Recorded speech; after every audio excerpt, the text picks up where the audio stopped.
네, 안녕하세요. 고남입니다. 네, 오늘은 대구은행 신입행원 채용 공고 자소서 항목 분석 영상을 한번 제작해 보았습니다. 네, 일단 기본적으로 일반금융과 IT 직군을 뽑고 있고요. 일반금융은 이제 두 자릿수, IT 직군은 한 자릿수를 뽑는다라고 봐주시면 좋을 것 같고요. 일단 저도 지원하는 화면까지 한번 넘어가 보니까 아무래도 우대사항에서 대구은행 같은 경우에는 뭐 인턴이나 홍보대사, 뭐 기자단 등 많은 이제 프로그램들을 하고 있는데 거기에 따른 우대사항들이 많은 것 같고요. 뭐 그 외에도 전문 자격증, 뭐 변호사나 공인회계사 같은 전문 자격증을 우대하고 있으니까 뭐 많은 분들께서 지원하시고 좋은 결과 있으시면 좋을 것 같습니다. 네, 일단 기본적으로 이제 자소서 항목의 경우에는 5가지 항목이 있더라고요. 그래서 이제 5가지 항목에 대해서 분석을 하고 한번 말씀을 드려보도록 하겠습니다. 일단 그 전에 무료 자소서 첨삭 같은 경우에는 많이 이제 신청해 주신 분들은 아시겠지만 간단하게 말씀을 드릴게요. 일단 영상을 보시고 영상 중간에 미션 화면이 있는데 그 화면을 캡처해 주시면 좋을 것 같고요. 이제 구독과 좋아요를 인증해 주시면 됩니다. 네. 오픈 채팅방에 오셔가지고 이제 구독, 좋아요, 인증 화면을 캡처해 주시면 저희 채널 관리자님께서 매칭을 해 주시면 될 것 같습니다. 해당 자소서의 경우에는 22일 마감인 자소서인데요. 저한테는 16일 오후 6시까지 보내주시면 됩니다. 16일 오후 6시까지 자소서 자체를 보내주시는 분들한테 네, 첨삭을 도움드리고 있으니까요. 이 부분도 꼭 유의해 주시면 좋을 것 같습니다. 네, 그러면 이제 바로 1번 항목부터 넘어가도록 할게요. 항목 1번. 일단 기본적으로 다 500자고요. 항목 1번의 경우에는 성장 과정을 기술하고 의미 있던 도전, 그리고 그 도전이 본인에게 미친 영향을 기술하여 주십시오라는 항목입니다.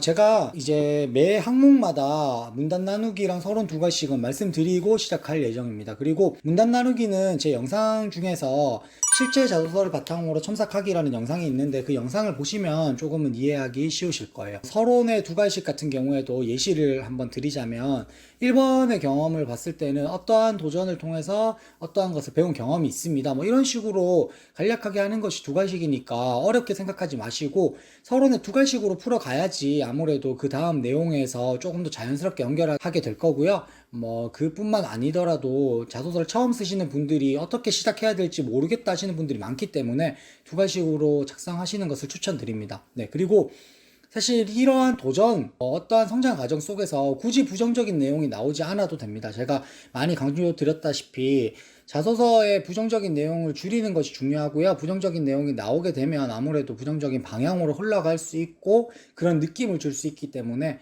네, 그렇게 부정적인 내용 작성하시는 건 추천드리지 않고요. 글자 수가 짧기 때문에 사례 및 상황에 대한 언급이나 설명은 한 줄 정도로 간략하게 언급하시는 걸 추천드리고요. 문단은 3문장에서 4문단 정도 나눠주시면 좋을 것 같고요. 마무리 문단에서 나에게 미친 영향, 그 다음에 내가 배운 것으로 마무리하면 좋을 것 같고요. 혹시라도 글자 수가 조금 여유 있다고 하시면 포부랑 연계해도 좋을 것 같습니다. 사실 어떠한 도전, 인지에 대해서도 중요할 수 있겠지만 그런 것보다는 내가 이러한 도전을 통해서 어떤 걸 배웠고 뭐 대구은행과 연계될 수 있는 거면 가장 좋겠죠. 어떠한 것을 배웠고 어떠한 경험을 했고 어떤 성과를 얻었고 이를 통해서 말씀드린 것처럼 대구은행에서 어떠한 포부로 이제 정리를 할 수 있을 것 같다라고 할 수 있으면 가장 좋을 것 같고요. 크게 어려운 항목은 아닐 것 같습니다. 네, 2번으로 넘어가도록 할게요. 이번의 경우는 지원한 직무를 본인이 가장 잘 수행할 수 있는 그런 경험 사례와 노력하여 달성한 성과. 네, 한마디로 이제 직무에서 내가 잘 수행할 수 있는 이유와 더불어서 어떠한 경험을 했고 이제 어떠한 노력을 해서 성과를 달성하였는지에 대해서 언급하여라 라는 항목으로 봐주시면 좋을 것 같고요. 일단 문단 나누기랑 서론 2가지씩은 필수입니다. 그리고 지원한 직무, 예를 들어서 뭐 일반 금융에 필요한 역량은 어떠한 것입니다. 뭐 영업정 복무에서 필요한 역량은 어떠한 것입니다. 뭐 그렇게 언급을 하면서 내가 그러한 역량을 가졌다, 기르기 위해서 노력하였다 라고까지 풀어가시면 조금 더 쉽게 작성할 수 있을 것 같아요. 그리고 해당 내용 역시 경험 및 사례는 간략화하고 노력한 결과, 달성한 성과에 집중하여서 작성하는 것이 중요하고요. 직무에서 내가 뭐 어떤 것을 잘 수행할 수 있다라는 것은 서론에 언급하는 것이 조금은 포인트가 될 수 있을 것 같아요. 네. 그리고 뭐 3번으로 넘어가도록 할게요. 3번의 경우는 디지털화에 급속한 소용돌이 속에 뭐 대우투구은행이 성장할 수 있는 방안, 뭐 성장에 기여할 수 있는 본인만의 역량이라고 나왔는데요. 뭐 문단 나누기 필수는 제가 계속 언급드린다고 했고요. 해당 항목에서는 앞서 말씀드린 것처럼 반드시 두 갈식으로 해라라고 말씀드리지는 않을 것 같아요. 왜냐면 두 갈식으로 풀기 조금 애매할 수도 있거든요. 그리고 해당 항목 같은 경우에는 사실 바로 서론에 뭐 어떤 디지털 상황에서 대구은행이 이러이러한 방향으로 성장할 수 있을 것 같습니다, 이렇게 하는 것이 두 갈식이 될 수 있고, 그게 꼭 아니라도 관계가 없기 때문에 제가 이렇게 말씀드렸다라고 이제 생각해 주시면 좋을 것 같고요. 디지털화의 현재 상황에 대해서 구구절절 언급하는 것을 절대 추천드리지 않습니다. 해당 항목에 대한 저의 이제 분석에서 가장 중요한 말씀일 것 같아요. 대부분 요즘에 디지털에 대한 문제를 묻는 항목들이 많거든요. 혹은 뭐 관심 있는 최근 이슈는 어떤 것이냐, 이런 걸 묻는 항목들이 많은데요. 대부분 좀 쉽게 실수하시는 부분이 이런 것 같아요. 그거에 대한 이슈, 뭐 디지털에 대한 내용을 너무 설명식으로 정의를 내리려고 하시고 설명을 하려고 하시는데, 글자 수 자체도 짧은 항목이고, 그렇게 되면은 많은 분들이 뭐 혹은 많은 면접관이 그걸 모르는 게 아니거든요. 결국 그 내용에 대한 부분은 의미 없는 내용이고 이제 읽지 않고 넘어가는 부분이 많기 때문에 디지털화의 현재 상황에 대해서는 절대 언급하지 않으시는 게 좋을 것 같아요. 언급하더라도 뭐 한 줄 정도로 간략하게 언급하고 풀어가는 것이 좋고요.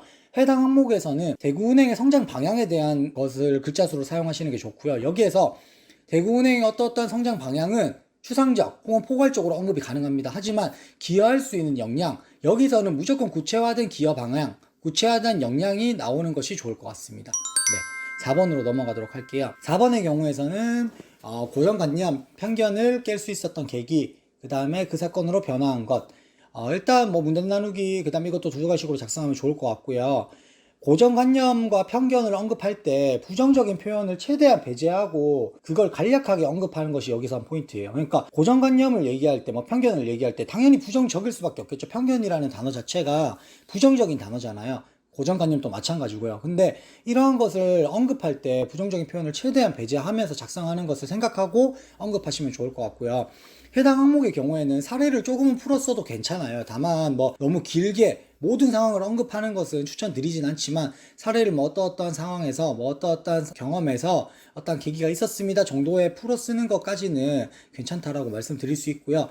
마무리에서 어떠한 경험 및 사례를 통해 어떠한 변화 혹은 어떤 변화를 느끼게 되었다, 결과를 뭐 낼 수 있게 되었다라고 작성하면서 거기에 더불어서 회사와 연결할 수 있으면 좋을 것 같아요. 뭐 포부가 됐든 기여도가 됐든 그렇게 마무리가 되면 해당 항목도 이제 큰 무리 없이 작성할 수 있을 것 같다라고 말씀드릴 수 있을 것 같습니다.